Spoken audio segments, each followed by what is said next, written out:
Hello everyone, आप देख रहे हैं rank plus the learning app और मैं हूं चंदन सर। डियर साथियों, आज मैं आपको बताने जा रहा हूं बहुत ही इंपॉर्टेंट वैकेंसी के बारे में। इस वैकेंसी की डिटेल मैंने 2 महीने पहले ही आपको लगभग अपने चैनल चंदन एमएलटी यूट्यूब चैनल पे और rank plus the learning app पे अपलोड कर दिया था, जब इसका कैलेंडर जारी हुआ था। आरआरबी ने जब कैलेंडर जारी किया था। अब आप बोलोगे सर उस समय डिटेल दे दिया तो अब क्या देने जा रहे हैं? अब मैं ये आपको डिटेल देने जा रहा हूं कि फॉर्म अप्लाई स्टार्ट होने वाला है। तो ये भी बोलोगे सर एक हफ्ते पहले तो बहुत सारे चैनल्स पे जो है ये सारी चीजें अपलोड हो चुकी है, अब आप क्या आज खास विशेष बताने जा रहे हो? सर ये डिटेल सबके पास अवेलेबल हो चुका है कि कब से अप्लाई स्टार्ट होने जा रहा है, बट जो डिटेल मोर देन इट कि कितने पोस्ट पे वैकेंसी आई है उसका डिटेल, आपको अप्लाई कैसे करना है उसका डिटेल, इसमें सिलेबस क्या होगा उसका डिटेल, कौन एलिजिबल होंगे उसका डिटेल, ये सारी डिटेल जो है इस वीडियो में आपको मिलने वाला है। क्योंकि इसका जो डिटेल पीडीएफ होता है वो लॉन्च हो चुका है, वो रिलीज हो चुका है। तो चलिए हम इस पूरी डिटेल को आज जानते हैं, ठीक है। इसमें यह भी पता चल जाएगा आपको कि जैसे लॉट ऑफ बच्चों को कंफ्यूजन है ना कि कौन से अप्लाई कर सकते हैं कौन नहीं अप्लाई कर सकते, ये सारा कंफ्यूजन वो आपको क्लियर कट हो जाएगा। सबसे पहले मैं आपको बताना चाहूंगा कि ये जो वैकेंसी आया है सर, ये वैकेंसी किसका है? आरआरबी से आया हुआ है। किससे आया हुआ है सर? रेलवे रिक्रूटमेंट बोर्ड, जिसको हम लोग बोलते हैं रेलवे रिक्रूटमेंट बोर्ड। इसमें एक इंपॉर्टेंट फैक्ट आपको क्या याद रखना है सर? रिक्रूटमेंट नंबर कौन सा है सर? Recruitment number 4/2024। चौथे महीने में इसका कैलेंडर जारी हुआ था। चौथे महीने में इसका रिक्रूटमेंट जारी हुआ। आपको कैलेंडर तो जारी हो गया था जनवरी तक ही, जब मैं जनवरी में ही लगभग इसका आपको डिटेल दिया भी था, जनवरी या लास्ट जनवरी या इनिशियल फरवरी ऐसा ही था कुछ, ठीक है। रिक्रूटमेंट नंबर 4/2024 आपको याद रखना है। इंपॉर्टेंट स्टार्ट करते हैं जानकारी लेना। Important fact number first, opening date of the application. Application form apply होना कब से स्टार्ट होगा सर? पैरामेडिकल की वैकेंसी के लिए 4/2024 यही रिक्रूटमेंट नंबर है, इसको याद रखना। इसी से सब होगा। रिक्रूटमेंट नंबर से ही आपको एडमिट कार्ड आएगा तो डाउनलोड होगा, रिक्रूटमेंट नंबर से ही आपको नोटिफिकेशन मिलेगा, रिक्रूटमेंट नंबर से ही एग्जाम होगा, रिक्रूटमेंट नंबर से ही सिलेक्शन होगा, रिजल्ट आएगा, सब होगा। तो रिक्रूटमेंट नंबर मेन इंपॉर्टेंट होता है, ठीक है। कब से स्टार्ट होगा सर फॉर्म फिल होना? 17 अगस्त 2024, 17/8/2024, 17 अगस्त से स्टार्ट हो जाएगा, 17 अगस्त से स्टार्ट हो जाएगा फॉर्म अप्लाई। लास्ट कब होगा सर? 16 सितंबर 2024 तक लास्ट होगा, ठीक है। ओपनिंग 17 अगस्त, 16 सितंबर, एक महीना लगभग जो है फॉर्म अप्लाई चलेगा। तो आप इनिशियल में ही फॉर्म अप्लाई कर लेना सर, क्यों डिले करना है, ठीक। अब मैं बच्चों से गुजारिश करना चाहूंगा कि जब तक पूरी वीडियो आप आराम से नहीं देख लेंगे तब तक आप अपने कंफ्यूजन का कमेंट नहीं करें। जब आप पूरी वीडियो देखने के बाद शुरू से लेकर लास्ट तक आपका कंफ्यूजन नहीं क्लियर होगा तब जाकर के आप अपना कंफ्यूजन का कमेंट कीजिएगा। कमेंट करने के लिए किसी को मना नहीं है कि आप कमेंट करो, बट कंफ्यूजन आपको है उसके लिए एटलीस्ट पूरी वीडियो में सारी आपकी कंफ्यूजन में क्लियर करके ही जाऊंगा आज। ये कंप्लीट डिटेल वीडियो है क्योंकि आरआरबी का डिटेल पे अब फिर इसके बाद नहीं, इसके बाद सीधे पढ़ाई पे वीडियो आएगी आरआरबी के लिए, ठीक है सर। तो आप पूरी वीडियो देखिए, आपकी सारी आपकी कंफ्यूजन क्लियर होगा। दूसरी बात आता है कि जब हम फॉर्म भरते हैं, अप्लाई करते हैं, तो हमें जो है सर कुछ ना कुछ मिस्टेक्स हो जाता है, तो करेक्शन के लिए टाइम दिया जाएगा कि नहीं? बिल्कुल दिया जाएगा इसमें। लेकिन मैं आपको हिदायत करूंगा कि आप सर अप्लाई करते समय ही बिल्कुल आंख खोल करके दिमाग खोल करके ही फॉर्म भरे ताकि आपको मिस्टेक ना हो, ठीक। इसमें करेक्शन के लिए डेट दिया जाएगा जब क्लोज हो जाएगा फॉर्म। 16 सितंबर को क्लोज हो रहा है, 17 सितंबर से जो है करेक्शन का स्टार्ट होगा, सो लेकर 26 सितंबर तक करेक्शन होगा। करेक्शन का इसलिए मैं बोल रहा हूं कि नहीं आप गलती करें क्योंकि करेक्शन फी भी अलग से आपको लगता है, लगभग इसमें 250 रुपया जो है करेक्शन फी अलग से लग जाएगा, इसलिए करेक्शन वाले चांसेस में न रहे, पहली बात। दूसरी बात, करेक्शन सारी चीजें नहीं होती है, इसमें 2 पार्ट होता है। एक तो पार्ट होता है सर कि आप रजिस्ट्रेशन करते हो, अकाउंट बनाते हो, ठीक है, अकाउंट बनाते हो। दूसरा फिर फॉर्म फिल करते हो। तो जो फॉर्म फिल आप करोगे वो केवल करेक्ट होगा कि फॉर्म फिलिंग में आपने कहीं कोई गलत मिस्टेक डाला है तो करेक्ट हो जाएगा। अकाउंट बनाते समय mobile number, email ID, father name, mother name, अपना नेम, ये सब अगर कहीं गलत किए होंगे ना वो करेक्ट नहीं होता। रजिस्ट्रेशन वाला करेक्ट नहीं होगा, केवल फॉर्म करेक्ट होता है। तो 2 लिमिटेशन है करेक्शन का, एक तो कि केवल फॉर्म ही करेक्ट हो सकता है, रजिस्ट्रेशन ही करेक्ट होगा। दूसरा, करेक्ट करेंगे तो 250 रुपया फी लग जाएगा। तो क्यों ऐसा काम करना है? थोड़ा दिमाग हम खोल के ही काम करें ना, हमें काम ही क्या है, 1-2 घंटे बैठ के आराम से फॉर्म फिल करेंगे, कौन सा हड़बड़ी है, ठीक है सर, ठीक है। इतनी सी बात आपको जानकारी मिल गई। अब मैंने बोला 17 अगस्त से स्टार्ट होना है फॉर्म फिल, तो अभी वेबसाइट पे हमें क्या दिखेगा? फॉर्म फिल होगा कहां सर? फॉर्म फिल होगा आरआरबी के वेबसाइट पे। आप गूगल क्रोम पे जाओगे और गूगल क्रोम पे जाकर के सर, गूगल क्रोम या आप किसी भी ब्राउजर को यूज कर सकते हो, जाकर के आपको सर्च करना है आरआरबी डॉट, जो भी जिस भी डिवीजन से आपको अप्लाई करना है, केवल rrb.gov.in भी सर्च कर दोगे तो चलेगा। जैसे मैं यहां पे सर्च किया हूं rrbpatna.gov.in, मैंने पटना डिवीजन में सर्च किया, सभी डिवीजन की वैकेंसी है, बता दूंगा कौन कौन से डिवीजन वो भी डिटेल, चाहे पटना हो, कोलकाता हो, हावड़ा हो, दिल्ली हो, मतलब सभी डिवीजन में है, ठीक है। तो मैंने rrbpatna.gov.in जैसे ही सर्च किया, ये आपको होम डैशबोर्ड मुझे ओपन हो गया। इस होम डैशबोर्ड को जैसे ही मैं ऊपर की ओर स्क्रॉल आउट करूंगा तो देखो यहां पर एक दिख रहा है सर, हमें यहां पर एक दिख रहा है CEN 3/2024 अपडेट, मतलब कि अभी तक वेबसाइट पे 3/2024 का जो अभी तक सारा फॉर्म फिल था वो हो चुका है, तो उसका अपडेट अवेलेबल है। 4/2024 का अभी नहीं आया है। नीचे जैसे ही स्क्रॉल करोगे और दूसरे का मिलेगा, जैसे 1/2024 का है, ठीक है, 2/2024 का है, इन सब का मिल जाएगा। 3/2024 तक हो गया, 4/2024 का नहीं आया। कब आएगा सर, कब आना है सर? 17 अगस्त से स्टार्ट है, तो लगभग जो है आपको इस वेबसाइट पे 15 अगस्त को मान के चलो, नहीं तो 16 अगस्त से आपको कंफर्मली आ जाएगा। 15 या 16 अगस्त, नहीं तो 17 अगस्त से तो यहाँ पर ये सारी चीजें शो होने लगेगा आपको। और यहीं पे सारा ऑप्शन दिया रहता है, जैसे 3/2024 के लिए दिया है ना, click here to apply online, frequently asked question, ये सारा ऑप्शन दिया गया है। वैसे ही आपको 4/2024 में भी दिया रहेगा ऑनलाइन फॉर्म अप्लाई करने के लिए। जैसे ही उस पर क्लिक करोगे आगे का पेज ओपन हो जाएगा। जैसे अगर मैं इस पर क्लिक करता हूं, देखो जैसे मैं इस पे क्लिक करूंगा आगे का पेज ओपन हो जाएगा, अप्लाई का आ जाएगा यहाँ पर ऑप्शन। अप्लाई पे जैसे ही करेंगे create account, already an account, तो हमारा अकाउंट नहीं है तो क्रिएट अकाउंट पे क्लिक करेंगे तो देखो सारा जो है रजिस्ट्रेशन के लिए ऑप्शन आ जाएगा। ऐसे ही सेम प्रोसेस आपको 4/2024 में भी आ जाएगा, लेकिन कब आएगा? 15, 16, 17 अगस्त तक आएगा, ठीक है सर। उस दिन से आप फॉर्म स्टार्ट कर दोगे। होप सो अप्लाई कैसे करना होगा ये वाला कंफ्यूजन तो आपका क्लियर हो गया होगा। एक एक बारीक डिटेल लेते चलो अब आते हैं हम लोग अपनी वैकेंसी के डिटेल पे। वैकेंसी के डिटेल में सबसे फर्स्ट वन क्या है सर? Number of vacancy. कौन कौन से पोस्ट पे वैकेंसीज हैं?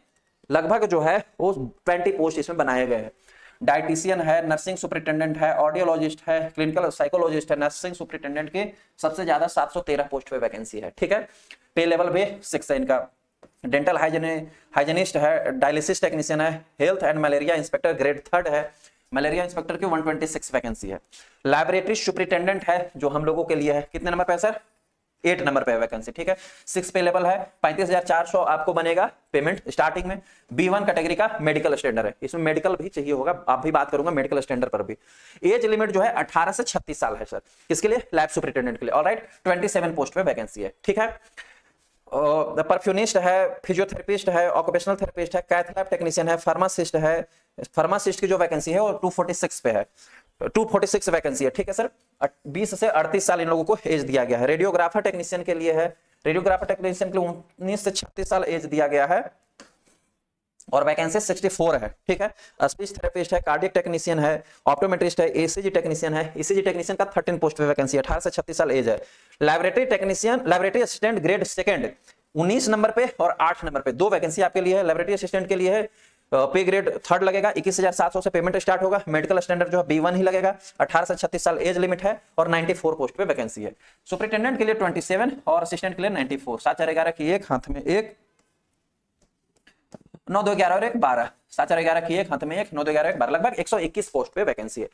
मलेरिया एंड हेल्थ इंस्पेक्टर के लिए है, वो हमारी वैकेंसी नहीं है, वो अलग डिपार्टमेंट है, 126 पोस्ट पे है, उसमें हम एलिजिबल नहीं है अप्लाई के लिए, उसकी एलिजिबिलिटी अलग आती है, ठीक है। ऑलराइट सर, इस पूरी की पूरी टोटल वैकेंसी है। टोटल वैकेंसी बोले तो लगभग 1376 वैकेंसीज आते हैं। चलिए, हमें जितना मिला हमारे नसीब में उतना भी बहुत है, कम से कम हम एलिजिबल तो हो, हम फॉर्म भरे तो सही, बैठे तो एग्जाम में सही, क्वालिफाई तो करें, है ना, प्रिपरेशन तो करें। Got it sir. चलिए अब आते हैं हम लोग डिटेल बाय डिटेल। 8 नंबर पे और 19 नंबर पे आपकी वैकेंसी है, याद रखना। ये पूरी पीडीएफ जो है बहुत लंबा चौड़ा है, उतना लंबा चौड़ा पीडीएफ यहाँ तो बैठ के एक्सप्लेन करेंगे तो 2 घंटा लग जाएगा, तो पूरी पीडीएफ यहाँ तो पॉसिबल नहीं है, लेकिन वो पीडीएफ आपको मैं अपने टेलीग्राम चैनल चंदन मल्टी सर्च करना, वहां भी मिल जाएगा, या हमारे rank plus the learning app पर भी लैब फाउंडेशन 2.0 के क्लासरूम सेक्शन में एक सब्जेक्ट का सेक्शन बना हुआ है वैकेंसी अपडेट। उस वैकेंसी अपडेट वाले सेक्शन में भी आपको ये पीडीएफ और ये वीडियो दोनों मिलेगा अवेलेबल, ठीक है। तो जो बच्चे वहां ज्वाइन किए होंगे उनको भी वहां से मिल जाएगा। क्लियर है। अब आते हैं सारी डिटेल पे। सबसे फर्स्ट वन डिटेल की आपके कंफ्यूजन ये आ रहा होगा कि सर मैं बीएससी एमएलटी फर्स्ट ईयर में हूं, सेकंड ईयर में हूं, थर्ड ईयर में हूं, मेरा इंटर्नशिप चल रहा है, या डीएमएलटी कंप्लीट हो गया है, मेरा रिजल्ट नहीं आया है, ये सभी स्टूडेंट क्या अप्लाई कर सकते हैं इस वैकेंसी में? बिल्कुल भी नहीं सर जी। आरआरबी ने क्लियर कट मेंशन कर दिया है, candidate waiting for final result of prescribed educational technical professional qualification are not eligible to the apply. वैसे स्टूडेंट जो कि अपनी रिजल्ट के वेट कर रहे हैं, उनका रिजल्ट नहीं निकला है, एग्जाम हो गया है, रिजल्ट नहीं निकला है, यार एग्जाम हो गया है, रजिस्ट्रेशन नहीं हुआ है, तो रजिस्ट्रेशन करवा लो, वेट नहीं करना है। रिजल्ट नहीं आया है तो वे अप्लाई नहीं कर सकते। रजिस्ट्रेशन वाले कर सकते हैं क्योंकि उनका रिजल्ट हो गया है, तो रिजल्ट के बेसिस पे आप अप्लाई कर सकते हो। रजिस्ट्रेशन आप करवा लोगे ड्यूरिंग द एग्जामिनेशन तो भी आपका हो जाएगा। वैसे स्टूडेंट जो अभी अपीयरिंग है, पढ़ रहे हैं, या जिनका अभी रिजल्ट नहीं आया है, दो students are not eligible to the apply in this post. Clear, वे अप्लाई नहीं करेंगे, ठीक है। अगली आते हैं डिटेल पे। दैट इज कि इस पोस्ट के लिए आपको मेडिकल फिटनेस की भी रिक्वायरमेंट होगी। क्या मेडिकल फिटनेस की रिक्वायरमेंट होगी, अभी मैं बात करूंगा। एज लिमिट जो आपको काउंट होगा वो 1 जनवरी 2025 तक एक एज लिमिट काउंट होगा। मैंने बोला 18 से लेकर के 36 साल जो है इसमें एज लिमिट दिया है, जो हमारी वैकेंसी है, चाहे सुपरिटेंडेंट हो या असिस्टेंट हो, दोनों में। तो आपका 1 जनवरी 2025 तक 18 साल कंप्लीट हो जाना चाहिए, या 1 जनवरी 2025 तक आपके 36 साल कंप्लीट हो जाने चाहिए। अगर 36 साल, इसमें कुछ एज रिलैक्सेशन भी दिया गया जो आपको कैटेगरी वाइज मिलता है। दूसरा एज रिलैक्सेशन इसमें यह भी दिया गया है कि कोरोना के ड्यूरिंग जो नहीं हुआ था आपका एग्जाम, उसके लिए भी एक स्पेशल प्रेफरेंस दिया गया। उसके लिए आप डिटेल जो है वो आप पीडीएफ को पढ़ लेना। फिलहाल 18 से 36 साल आपकी एज लिमिट है। क्लियर हो गया सर, ये बात आपको समझ में आया। नेक्स्ट वन थिंग है कि अब एक चीज और है कि जैसे आपको कंफ्यूजन आता है कि सर मैं एक से ज्यादा पोस्ट के लिए एलिजिबल हूं, तो क्या मैं 2 या 3 पोस्ट पे अप्लाई कर सकता हूं? ये भी आप बिल्कुल नहीं कर सकते हो। आरआरबी ने क्लियर कट मेंशन किया है कि that candidate who submit more than 1 application for the post against this CN will be summarily rejected and will be debarred for the future examination. वैसा कैंडिडेट जो कि किसी भी एक से ज्यादा पोस्ट के लिए अगर अप्लाई करता है तो उसका फॉर्म जो है वो रिजेक्ट कर दिया जाएगा। इसलिए आप एक कैंडिडेट एक ही फॉर्म के लिए एलिजिबल हो, आप एक ही पोस्ट पे अप्लाई कर सकते हो। ये भी क्लियर कट आप मेंशन करके रख लो। ऐसे कैंडिडेट को आपको 2 पोस्ट पे अप्लाई नहीं करना चाहिए। अब एलिजिबल कौन कौन से कैंडिडेट हैं सर? मैं सूरत से हूं, मैं बिहार से हूं, मैं बंगाल से हूं, मैं कश्मीर से हूं, मैं उत्तराखंड से हूं, मैं यूपी से हूं, दिल्ली से हूं। सर पूरे ऑल ओवर इंडिया के सिटीजन जो हैं इसमें एप्लीकेबल हैं अप्लाई करने के लिए। Citizen of India, citizen of Nepal, citizen of Bhutan, ये सभी एप्लीकेबल हैं। वैसे सिटीजन जो कि तिब्बतन रिफ्यूजी हैं, तिब्बत से आए हुए हैं, 1962 से पहले जो आ गए थे, वे भी इसमें एप्लीकेबल हैं।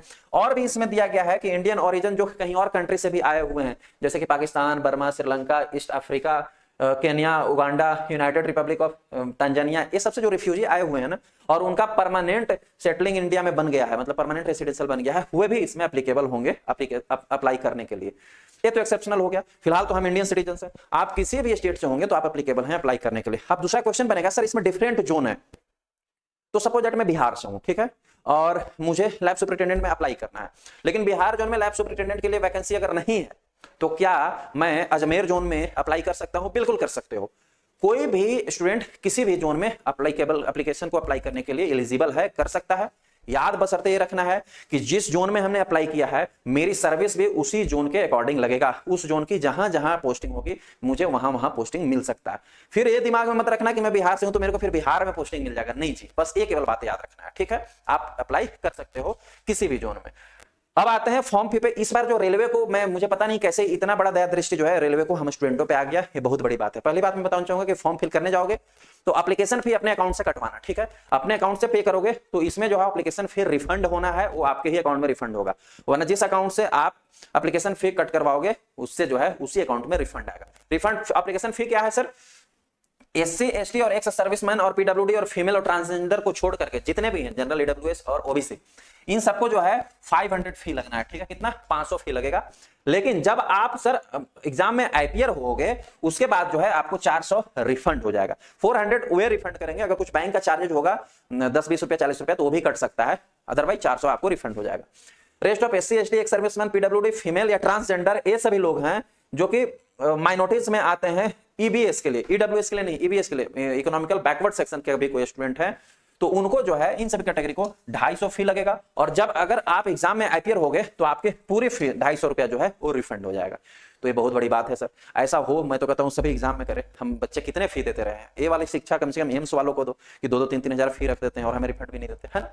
चलो ठीक है, किसी को तो समझ में आया। मोड ऑफ पेमेंट दिया हुआ है, आप net banking, credit card, debit card, UPI, कुछ भी से भी आप पेमेंट कर सकते हो, ठीक है।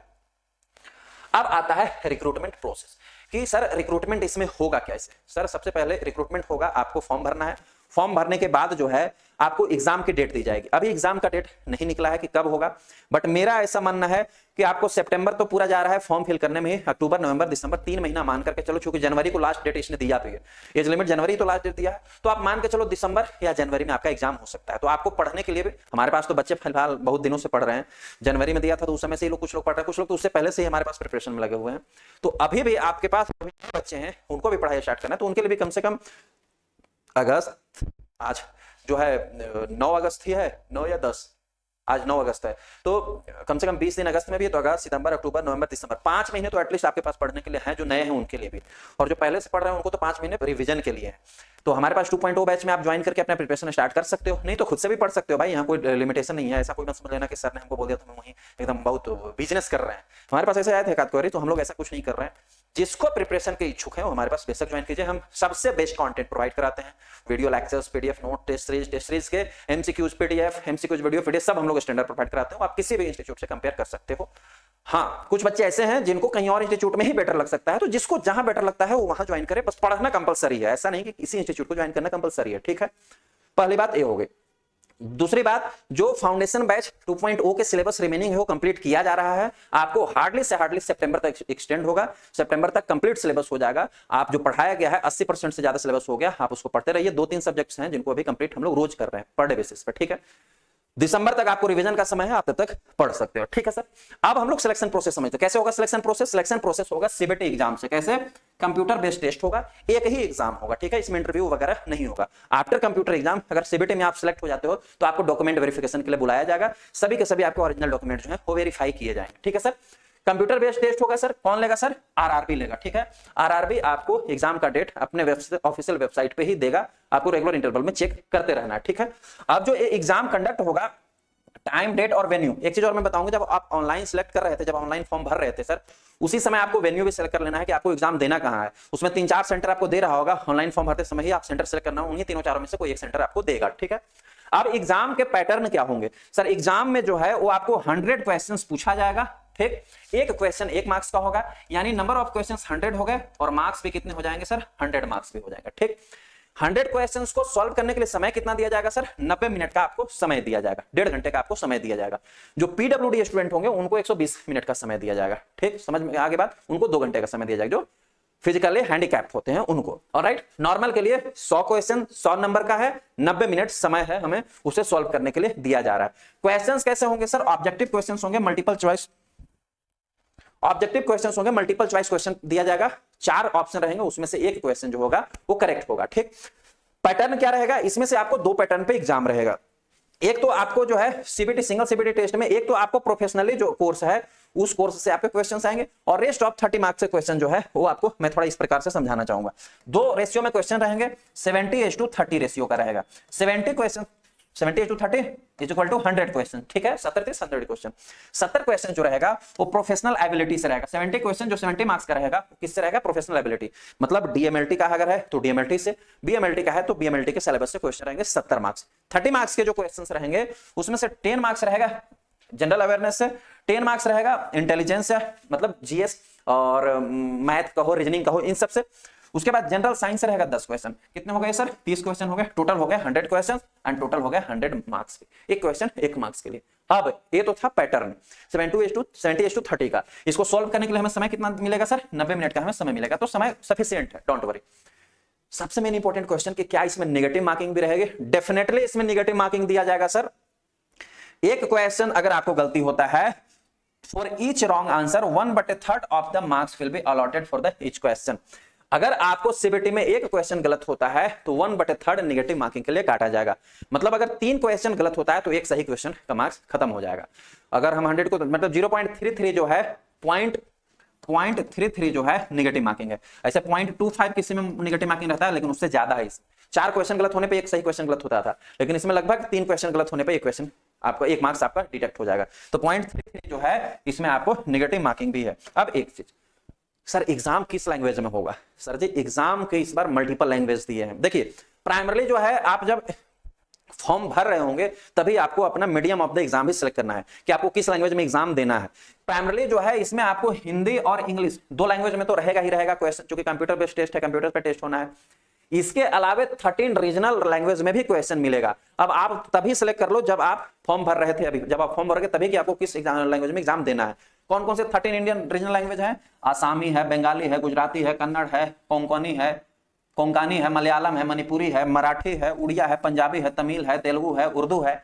आपको जिस लैंग्वेज में भी एग्जाम देना है during the form fill up उस लैंग्वेज को सिलेक्ट कर लीजिए, उसी लैंग्वेज में आपको जो है वहां पर क्वेश्चंस ओपन होगा। क्लियर है सर? अगर आप हिंदी और इंग्लिश में देना चाहते हैं तो हिंदी इंग्लिश को सिलेक्ट कर लेंगे। Got it? आपको मोड ऑफ एग्जाम समझ में आ गया कि सीबीटी होगा, कितने मार्क्स का होगा, कितने नंबर दिए जाएंगे, नेगेटिव मार्किंग होगी कि नहीं, कौन कौन से लैंग्वेज में होंगे, कैसा पैटर्न होगा, होप्स आपको समझ में आ गया होगा। क्लियर है। अब आगे हम लोग बढ़ते हैं। आगे है सर मेडिकल फिटनेस, जो मैंने वीडियो के शुरू में ही बात किया था कि इस फॉर्म को भरने के लिए आपको, इस पोस्ट में एलिजिबल होने के लिए आपको मेडिकली भी फिट होना पड़ेगा। 3 कैटेगरी इन्होंने बनाया है मेडिकल फिटनेस की, B1, C1 एंड C2। जो आपको लैब सुपरिटेंडेंट और लैब असिस्टेंट ग्रेड 2 की जो वैकेंसी है, इन दोनों में जो फिटनेस लेवल है वो B1 का डिमांड किया गया है।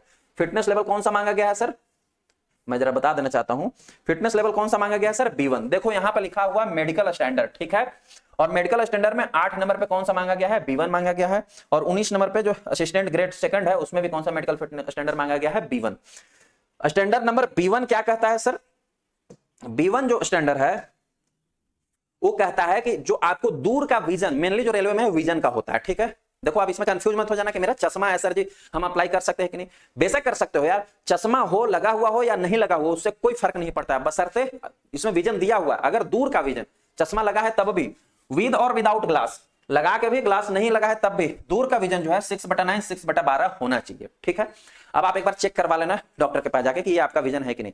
नजदीक का विजन जो है, चाहे विद और विदाउट ग्लास, आपको चश्मा लगा है या नहीं लगा है कोई फर्क नहीं पड़ता है, 0.6 होना चाहिए, ठीक है, दोनों आई का। अगर आप डॉक्टर से चेक करवा लो, दूर और नजदीक दोनों वाला अगर ये है, साथ ही साथ आपको जो है नजदीकी पढ़ने में कोई दिक्कत नहीं होना चाहिए, कलर विजन या बाइनोकुलर विजन ये सब नहीं होना चाहिए, कलर ब्लाइंडनेस वगैरह है तो आप एप्लीकेबल नहीं होगे। चेक करवा लो पहले आप आई स्पेशलिस्ट के पास जाकर के। अगर ये आपका है आई का फिटनेस लेवल A तो आप एप्लीकेबल हो, नहीं है तो अप्लाई मत करो, क्योंकि वहां डिस्क्वालीफाई कर दिए जाओगे। लेसिक सर्जरी वगैरह कुछ भी हुआ है तब भी आप डिस्क्वालीफाई कर दिए जाओगे, इसमें मेंशन है, मैंने आगे पढ़ा है, लेसिक सर्जरी भी नहीं होनी चाहिए इसमें, ठीक है सर, क्लियर है। चलो जी सर, नेक्स्ट में आते हैं। नेक्स्ट है अब हमारा by post with the educational qualification. मैंने अभी बोला कि हमारा सबसे फर्स्ट वन है लैबोरेटरी असिस्टेंट ग्रेड 2, ठीक है। इसमें जो है पे ग्रेड लेवल 3 है, 21,700 से जो है पेमेंट स्टार्ट है। B1 कैटेगरी का आपको स्टैंडर्ड चाहिए मेडिकल फिटनेस, 18 साल मिनिमम एज है, 36 ईयर जो है मैक्सिमम एज है, ठीक है। अब सर असिस्टेंट ग्रेड 2 के लिए एजुकेशनल क्वालिफिकेशन क्या चाहिए, ये सबसे इंपॉर्टेंट है। कौन कौन से लोग एलिजिबल होंगे वाया द एजुकेशनल क्वालिफिकेशन। पहले मैं बता देना चाहता हूं कि इसमें जो मेन एजुकेशन क्वालिफिकेशन है वो है DMLT। क्या है, DMLT। लेकिन जिन्होंने 10th के बाद DMLT किया होगा वो एलिजिबल नहीं है, क्लियर कट जान लो। इन्होंने मेंशन कर रखा है 12 होना चाहिए, 10+2 जिसको हम बोलते हैं इन साइंस। अगर आपने 10+2 साइंस से किया है और उसके बाद DMLT किया है तब ही जाकर के आप एलिजिबल हो इसमें अप्लाई करने के लिए। इसके इक्विवेलेंट आपने कुछ भी किया है तो आप एलिजिबल नहीं हो, क्लियर है। अब आप ये मत बोलना कि सर 10+2 के लेवल का ही मैंने DMLT किया है तो क्या मैं एप्लीकेबल नहीं हो, क्लियर कट। जो इन्होंने मेंशन किया है वही है सर, ठीक है। इसलिए मैं कहता हूं कि कोई भी कोर्स, जो नए बच्चे भी पढ़ रहे हैं 10th 11th 12th में है, उन सबको मैं सजेशन देता हूं कि कोई भी कोर्स सोच समझ के करो, जल्दीबाजी में कुछ मत करो। जीवन बहुत लंबा होता है, ऐसा नहीं कि हमने 10th किया और तुरंत नौकरी लेना है आप DMLT कर लो, ऐसा कभी मत करो यार। 2 साल के चलते पूरी लाइफ खराब हो जाएगी। पूरी प्रॉपर पढ़ाई करो, कम से कम स्कूलिंग तो कंप्लीट करो। 12th तक तो स्कूल ही माना जाता है, आपने स्कूल भी नहीं कंप्लीट किया तो फिर क्या पढ़ाई की। 10th करो, 10 के बाद 11 पढ़ो, 12 पढ़ो, 12 जब क्लियर हो जाओगे तब फिर सोचो कि अब हमें कॉलेज में कौन सा सब्जेक्ट से पढ़ाई करनी है, ठीक है। तो जब भी आप DMLT करो, BSc करो, BPT करो, DPT करो, MBBS करो, नर्सिंग करो, कोई भी करो, लेकिन करो 12 के बाद ही, ठीक। अब इन्होंने इसमें ये नहीं मेंशन किया कि बायोलॉजी वाले साइंस से या मैथ वाले, इसमें केवल साइंस मेंशन किया हुआ है। तो आप या तो PCM भी होगे, चाहे आप PCM हो या आप PCB हो, फिजिक्स केमिस्ट्री बायोलॉजी हो, फिजिक्स केमिस्ट्री मैथ दोनों एप्लीकेबल हैं आपने 10+2 के बाद अगर DMLT किया है तो। अब दूसरा क्वालिफिकेशन इन्होंने और करके इतना लंबा चौड़ा लिख रखा है। एक और क्वालिफिकेशन है, क्या है सर, एक और क्वालिफिकेशन है कि अगर 10+2 आपने साइंस से किया हुआ है, ठीक है, और आपने DMLT नहीं किया है, तो क्या किया है सर, अगर आपने DMLT नहीं किया है, जो सर्टिफिकेट कोर्स है मेडिकल लैबोरेटरी टेक्नोलॉजी का, बहुत से बच्चों ने किया हुआ है, जो दिल्ली के एक कौन कौन सा माल्टा और कौन कौन से काउंसिल्स हैं, जो रजिस्टर्ड काउंसिल्स हैं, वो 1 साल के कोर्स करवा रहे हैं जिसको स्किल डेवलपमेंट कहते हैं। अगर आपने वो 1 ईयर का किया हुआ है, ठीक है, वो वाला कोर्स मिनिमम 1 ईयर का उसमें है ही है, करना है, अगर किया हुआ है तब भी इसके लिए एलिजिबल होंगे। इसमें 2-3 पॉइंट लिखा है, वो 2-3 पॉइंट आप पढ़ लेना। क्या क्या इसमें पॉइंट लिखा हुआ मैं शॉर्टली बता देता हूं कि आपको 1 ईयर का वो ट्रेनिंग सेंटर होना चाहिए, ट्रेनिंग फुल टाइम आपने किया होना चाहिए, और ट्रेनिंग के बाद आपको एग्जाम देकर के एग्जाम पास होना चाहिए। अगर ये सब फुलफिल करते हो तो 1 ईयर ट्रेनिंग वाले भी जो है इसमें अप्लाई कर सकते हैं। लेकिन फिर वो वही चीज है, 1 ईयर के पहले आपको 10+2 साइंस से होना चाहिए तभी।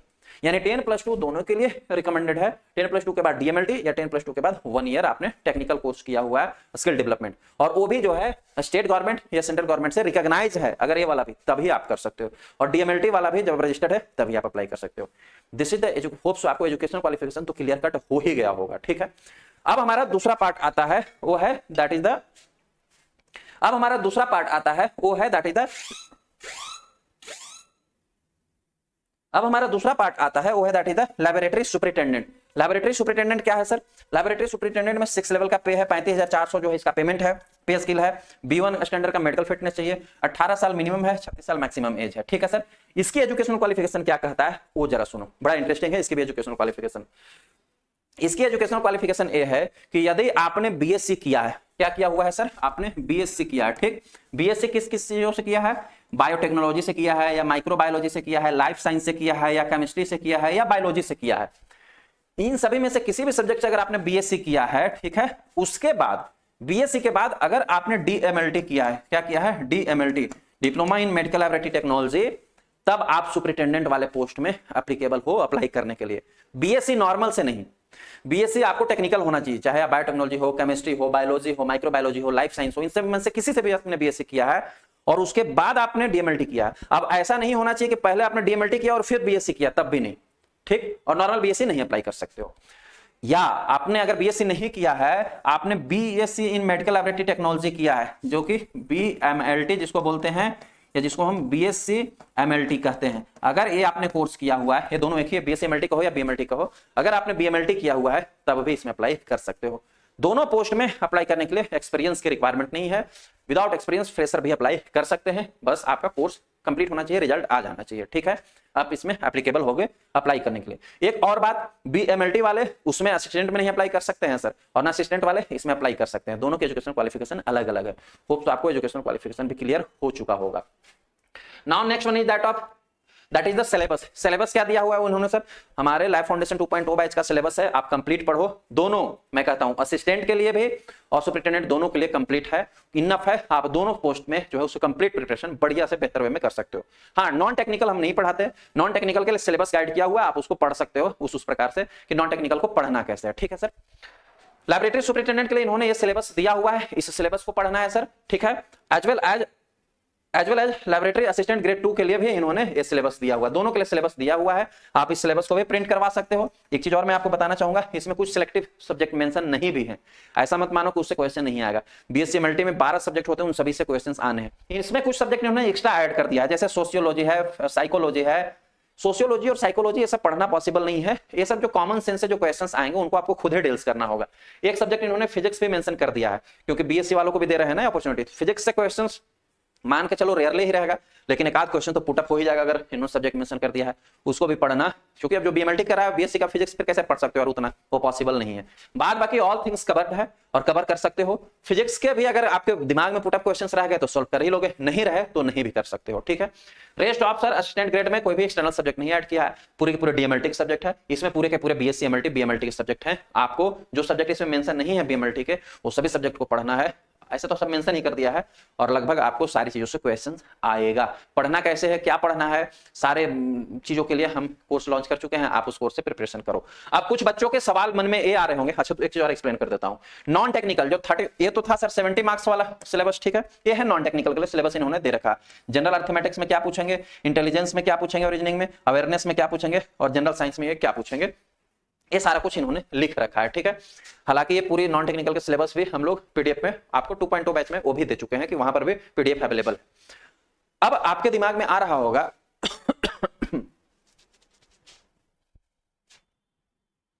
हाँ, अब आपके दिमाग में आ रहा होगा एक चीज, क्या आ रहा होगा सर, कि सर आप लैब फाउंडेशन 2.0 बैच जो है वो ज्वाइन करने के लिए बोल रहे हो।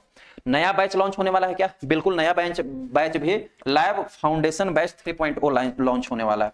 लैब फाउंडेशन बैच 3.0 भी लॉन्च होने वाला है, क्योंकि लैब फाउंडेशन 2.0 भी कंप्लीट होने वाला है, ठीक है। तो बहुत से बच्चों को ये कंफ्यूजन है कि ये बैच जब कंप्लीट होने वाला है तो इसमें हम क्यों ज्वाइन करें, हमें तो नुकसान हो जाएगा सर, हम नया बैच में क्यों नहीं ज्वाइन करें। देखो मैं पहले बताना चाहता हूं, जो नया बैच लॉन्च होगा 3.0 ये 2 साल में जाकर के कंप्लीट होगा। कितने? 2 इयर्स में जाकर के कंप्लीट होगा।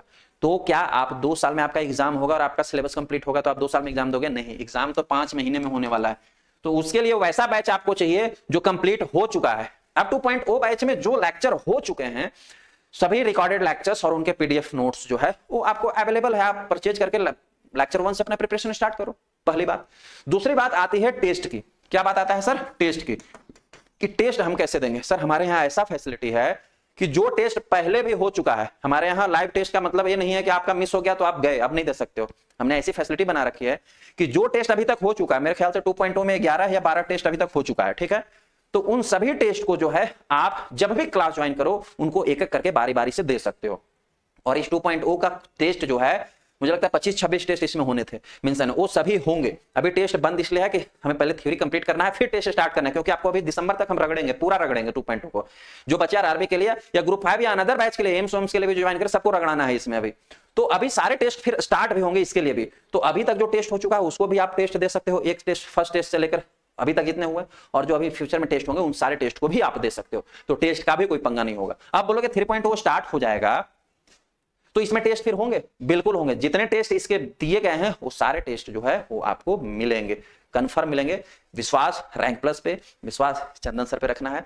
मैं जो बोल दिया हूं पढ़ाने के लिए, मेरी पढ़ाई एजुकेशन क्वालिटी आप सभी देख रहे हो कि मैं क्या पढ़ा रहा हूं। मेरा 200% इफर्ट रहता है। मैं दिन के 5-5 घंटे 8-8 घंटे पढ़ता हूं आप लोगों को पढ़ाने के लिए, ताकि कोई गलत नहीं पढ़ा सकूं और बड़े एक्सप्लोर लेवल पे पढ़ा सकूं जो आपके काम आए। तो वो मेरा इफर्ट है। तो मैं क्या करूंगा यार, मैं बैठ के मैं क्या करता हूं, आप ही लोगों के लिए तो सारा इफर्ट रहता है। तो उसको कंजम्पशन जितना ज्यादा आप करोगे, ज्वाइन करोगे तभी, ठीक है। फिलहाल ये पूरी डिटेल थी आपके लिए। होप सो इस वीडियो में सारी चीजें आपको कवर हो गया होगा, सारा कंफ्यूजन दूर हो गया होगा। मैं कहूंगा अपनी प्रिपरेशन स्टार्ट करो। जो लोग, उनके लिए भी मैं एक बात बोलना चाहूंगा, जो लोग इसमें एलिजिबल नहीं हो पाए अप्लाई करने के लिए, वो कतई निराश नहीं होगा कि मेरा सारा अपॉर्चुनिटी चल ही गया, खत्म हो गया। अभी 3.0 जब लॉन्च करूंगा ना, तो सबसे पहले उन्हीं पे मैं बात करूंगा। 3.0 उन्हीं के लिए लॉन्च हो रहा है जो एलिजिबल इसमें नहीं थे। तो ऐसा मान के चलो कि जो इसमें एलिजिबल नहीं है उनके लिए अभी हजारों वैकेंसी आगे आएगा, वो तब एलिजिबल होंगे, ठीक है। जो जिस समय का एलिजिबल है उसी समय के लिए एलिजिबल हो पाता है। तो फ्यूचर के लिए वो अपना प्रिपरेशन स्टार्ट रखें, कंटिन्यू रखें। इसी शुभकामनाओं के साथ जो है ये लेक्चर मैं यहीं पे एंड करना चाहूंगा, कंक्लूड करना चाहूंगा। मिलते हैं नए क्लास में किसी नए टॉपिक के साथ। Thank you so much.